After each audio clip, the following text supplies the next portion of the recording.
માથા ઉપર, ખભા ઉપર, કમરે, ગોઠણે, ગોઠણ, અંગોઠા પકડો પગના,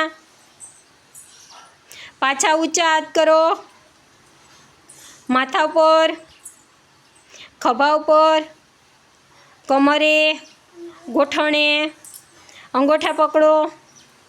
હવે તમારી જગ્યાએ જ કૂદકા મારો, જમ્પિંગ.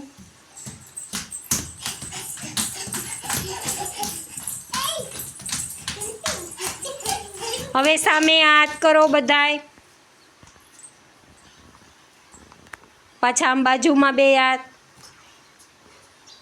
નીચા હાથ, ઊંચા હાથ, માથા ઉપર, માથું, ખભો, કમર, ગોઠણ, અંગોઠા પકડો, જમ્પિંગ કરો.